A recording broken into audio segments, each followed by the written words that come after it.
Hello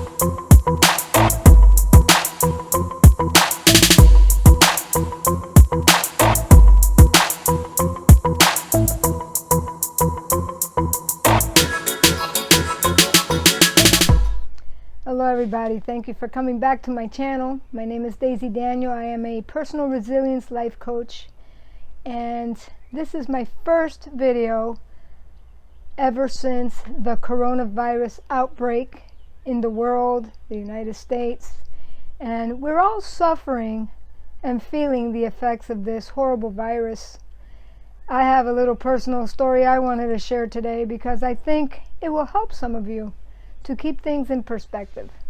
So on Friday the 13th, which was a little over a week ago, a week and a half ago, my home flooded. I live in a beautiful little cottage, as you can see, the great outdoors. It's beautiful. I live on 5 acres, and a water hose under my sink broke in the middle of the night. I woke up to loud popping sounds and smoke. I didn't know what was going on. I immediately froze. I didn't know what to do. I didn't know what was happening. I ran to the bathroom. I saw that water was gushing out from under the cabinet, and I immediately called my landlord. He came rushing over, and we proceeded for the next couple of hours to push water outside to prevent more damage from happening. The popping sound was actually my computer getting fried.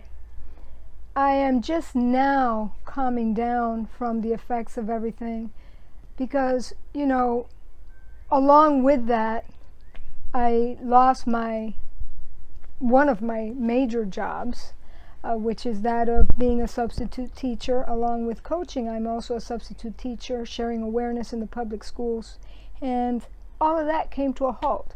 School stopped for now till the middle of April, and so my home flooded. I no longer had my main form of employment, and the COVID virus is spreading all over the place. I have very close family members that their health is very much compromised, and my health is also compromised. I have issues with asthma and allergies. And back in October, when I resigned from teaching, I was a full-time teacher. I did it with the mission in mind to help those that are disenfranchised, those that find themselves in abusive relationships, and just helping people recover and bounce back from traumatic experiences. And I'm older now. I'm in my 50s. I've been divorced now for 2 years. I was a homemaker for a very long time, homeschooled my 3 children, was a very devoted and dedicated mother, wife, and then my life turned upside down in my marriage. I finally was able to divorce 2 years ago, but I had been separated for 6, and it'll be 7 years this coming May.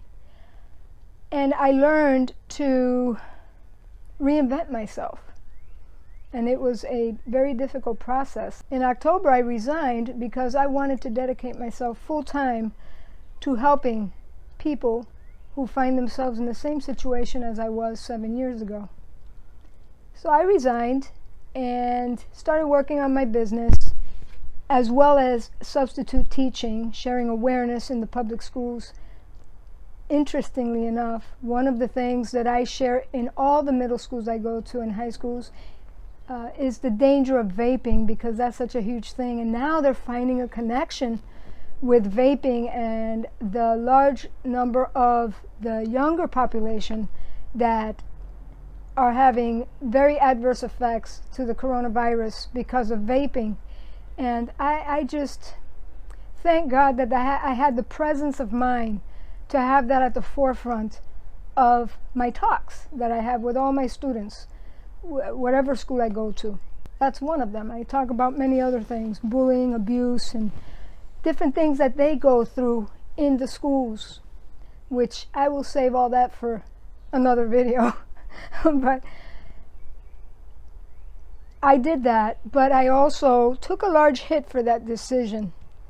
In order to be a full-time life coach, I had to decide to leave the teaching profession because it's such a consuming job, and I literally didn't have hardly any time to work on my business. And things were going pretty well up until Friday the 13th, when my house flooded. There's a book out about the 5 stages of grief. I'm sure a lot of you have read it. And the 5 stages of grief are, first of all, denial. Is this really happening? No way. After you realize that it is happening, then you get very angry.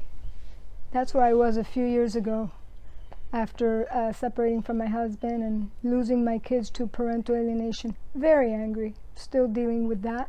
Not totally cured from that, because after all, I am a mother, and no mother should ever have to lose their children. Then after anger comes bargaining. You bargain with God. Hey, God, if you do this, I'll do this. Then depression sets in. And finally, acceptance. You accept, hey, this happened. How can I recover? How can I bounce back from this? Many of you listening to this right now have experienced all these stages already. Another book was written in addition to these 5 stages to add a 6th stage, and that is the stage of meaning. There needs to be a meaning for the grief that you go through. And even though I don't understand totally why we're going through this virus, this pandemic that's affecting the world, I could see things that are good that are coming out of it. There's always good that comes out of situations like these. And you need to find a meaning for yourself. Some of you have lost loved ones to this virus. I think all of us have been affected financially. We've lost our sense of safety. We've lost our peace. Not totally, because I believe if you have faith in God, you're never in a hopeless state. And, you know, even though my home flooded and my house is upside down, literally, everything's in shambles in my physical home, but it is not in shambles up here or here, and I thank God for that. And, you know, that takes precedence. That takes priority, because if you go through all these efforts to protect your body, but you don't protect your mind is what's going to give you the strategies to overcome, and also to have an open heart to learn from these situations. So my house flooded, and like I said, that was a week and a half ago, and I'm just now getting back into business, back into doing what I love, which is sharing awareness on all forms of abuse, on recovering from trauma, sharing awareness about the coronavirus. We should always be at the forefront of knowing the facts and how to best help ourselves and our loved ones and others, not just ourselves and our family, but those in our sphere of influence, and even those that are not in our sphere of influence. Our heart and our disposition should be one of helping. And so I'm just now starting to get into that. Do I have things to worry about? All kind of things. One thing on the forefront of my mind is my asthma. So now all of a sudden, I don't really want to be around a lot of people. And I'm a very social person, love being around people, but being that I don't have health insurance, because with my decision to leave teaching to do coaching full-time, I lost more than half of my income, lost my benefits, lost all that. And I was okay with that, and I'm still okay with that, because I feel I have a much larger and important purpose to fulfill in this life, and I'm making space for that. And I'm trusting God to intervene and allow all those things to come into my life and into place at the right time. But yes, I'm concerned about that, and many of you are too. And I would say, you know, whatever the president and the people in politics and the people in charge of making the rules of the land, obey your authorities, but also use common sense, okay? But I want to go back to that 6th stage of grief, meaning I want you to look at what has happened to you, during this past week and a half, 2 weeks, what's going to be happening in the very near future, and try to find meaning in this, because we're all grieving. There's no doubt. We lost our freedoms, we lost our way of life, we lost finances, we lost loved ones, we lost our safety, we lost just so many things. We could sit here and make a huge long list. But start thinking about what you've gained, and also find meaning in the situation. Viktor Frankl, who wrote The Meaning of Life, who we know was a doctor in the concentration camps, and he wrote about how the people that survived those atrocities, how they had to use their mind to strategize, and those that had found meaning behind their torment, behind their crisis, were able to recover and bounce back later on. Bounce back, be resilient. When processing why my home flooded the week that the coronavirus thing broke out, well, you know what, I came to a conclusion. One of the things that I found meaning is that the carpet that I had in my home, I am a renter, so I don't have control of everything in my home, but it was very old, and my landlord, my gracious landlord, is going to replace that, and that hopefully is going to help my asthma symptoms and my issues.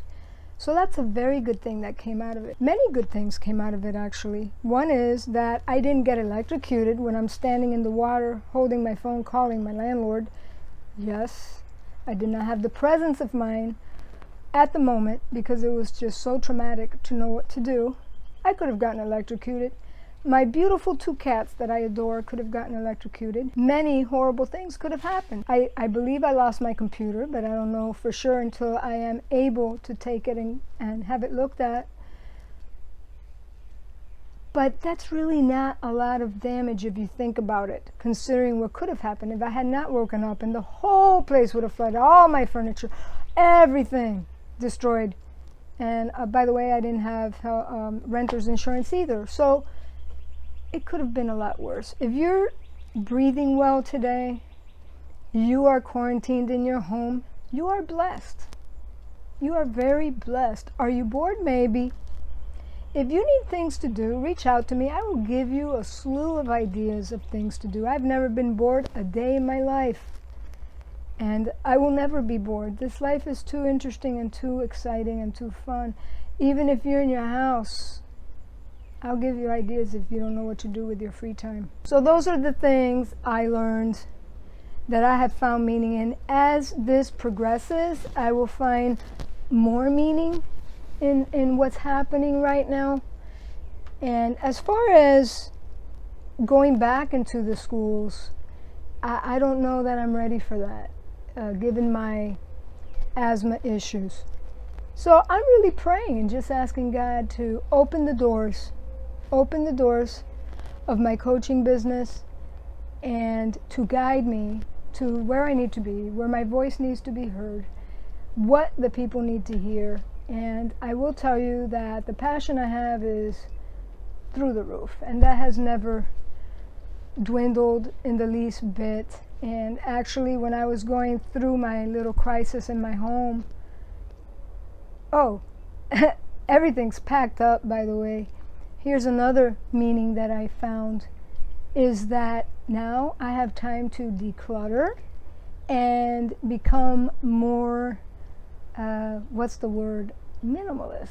Yeah, that's the word.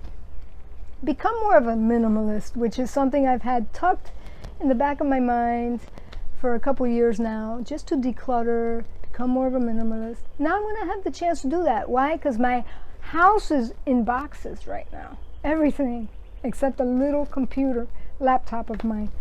Everything's in boxes. So now I have the opportunity to do that. Isn't that awesome? So you got to look at the blessings, the good outcomes from all of this. The other good thing that came from the flood is that instead of focusing 100% on the coronavirus issue, I had to focus on my home, and I had to deal with that. And then I was thankful for the people who came and helped me And, you know, I will never forget that. I will never forget that. When you go through difficult times, those that stand by your side, you'll take that to the grave. I know I will never forget that. And just people praying for me and just supporting me in different ways. And, you know, I've been blessed. My support system might not be big. It's very little. But it's still a system. It's still a support system. I'm not at zero. God has always been there, and He has always come through for me. There's a verse in the Bible that says that you will never see the righteous begging for bread. God promises to take care of us. He will. So stop and think, what is the meaning for you in all of this? Whether it's real or imagined, your meaning is going to help you to get through. Finally dawned on me today that, hey, I need to get back into the business of what my passion is about, and that is doing these videos for you guys, writing more, reaching out to people, creating content to help the world. And today, yay, I finally did it, even though I have disaster right inside. I am moving forward, and I want to admonish you to move forward. Use this time that you have to slow down, to reflect on your life. Create a vision board for yourself. Create a vision board. Take out your crafts. Start planning how to improve your life, how to be proactive, how to move forward. And that's what I'm going to do. That's what I'm going to do. And strategize. Use your mind. Whatever the president sets in place, listen to it. But at the end of the day, you're responsible for your mind and your body. And it's up to you to make the wise decisions. And that's what I do every day. Every day, I ask God to guide me, to help me, to protect my family, my children, protect those I love, and just everybody. This is a horrible, horrible thing. And to be thankful. There's another verse in Isaiah 26, verse 3. And it says that you will keep him in perfect peace, whose mind is stayed on you because he trusts you. When we love God, we have a relationship with God, our peace cannot be taken from us. Why? Because our mind is stayed on Him, and our peace comes through that. And why is our mind and our peace stayed on Him? Because we trust Him. God has provided in the past a way out. He's provided protection. He's provided guidance and wisdom. And He will do it again during this crisis. So stay hopeful, guys. Stay hopeful. Care about others. Take care of yourself. Care about yourself. Don't put yourself in harm's way on purpose. Be wise. And who knows, now I might have even more time to do more of these important videos that I've had on my heart to do for a long time. A lot of content that I have, that I want to share with the world for whoever needs to listen. How can you help me? You can help me by subscribing, by sharing my content, by communicating with me. Let me know if whatever I share helps you. That helps me to keep going. And if there's specific content you would like for me to create, I will create it. If you need a personal resilience life coach, please visit my website. The link will be below in the show notes. www.mymomentlc, which stands for life coaching.com. So I'm here to serve and to help you guys, and also fulfill God's call on my life, and I'm thankful for that. Stay safe, y'all. Love you. Bye.